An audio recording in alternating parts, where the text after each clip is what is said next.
This is like my fifth time trying to film this video and it hasn't worked out for me. Like, I was trying to edit some of the footage and the audio got really off, so, and I just talked a lot about TV shows, so hopefully this goes better.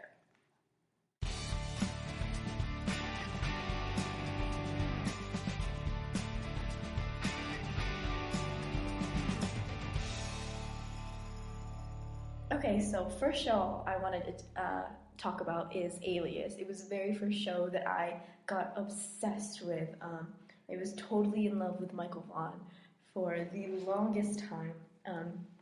It's a spy show by J.J. Abrams, and basically this spy, City Bristow, goes undercover, and there's all of these missions and disguises and like traveling.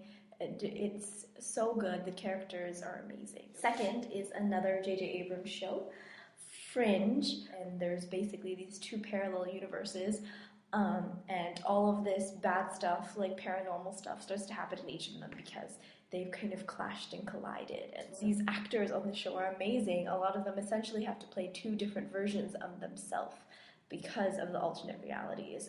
And it is such a shame that none of them got nominated for an Emmy this year.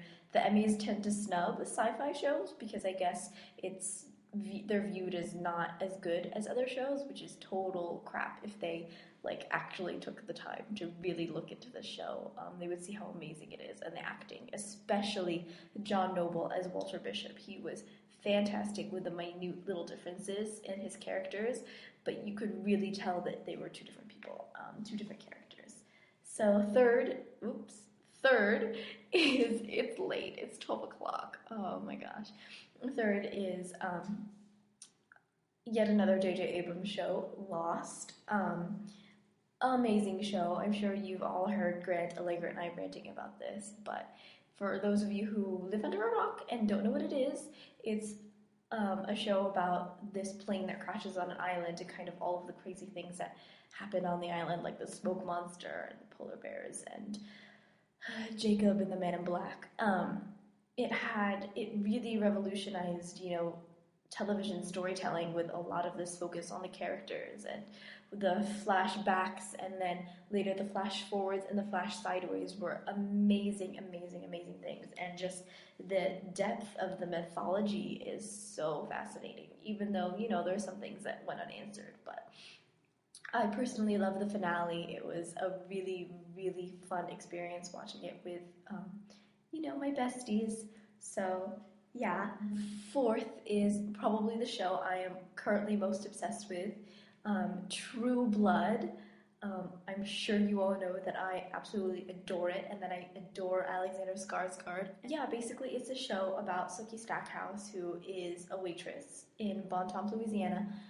She's also part fairy, and so it's about all of her supernatural dealings with vampires and werewolves and shapeshifters and witches and maenads. Next season, I really hope we get to see a lot more of Eric and Pam and Lafayette and Terry. And I hope we get back into the vampire politics, which I feel like is going to happen because we have the return of Russell. And then we have to deal with the repercussions of Bill and Eric taking out Nan and her gay stormtroopers. And then we have the return of Steve Newlin as a vampire. Like, I'm really excited for the next season. Also, of course, I have to address Doctor Who. Rachel already talked about it so eloquently on Monday, but I love the show too. So I guess just some basics. My favorite Doctor, David Tennant, all the way. I love Matt Smith. Matt Smith is quirky and funny, but David Tennant has this authority to him where I believe that he's a 900-year-old time traveler. Favorite companion, I can't really choose. I love them all. I really love the endings to all of their stories. Rose's was so tragic, so heartbreaking, especially that scene where her and the Doctor are on opposite sides of the wall, basically. That was such a heartbreaking scene. I loved how badass Martha was. And I did really like Donna in the end. She was a bit annoying, honestly, to begin with, but I loved her ending. I thought it was so tragic that she ended up not remembering her time with the Doctor. And of course, I love Amy and Rory. I love that Rory waited 2,000 years for Amy, and it's so romantic and it's so heartbreaking that, sometimes it feels like Amy's choosing the Doctor over Rory.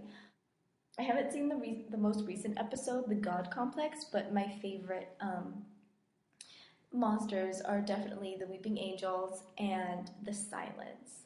But yeah, I watch a lot of TV, guys. I don't know what to do with myself. It's 12:30. I'm going to edit this later. Good night.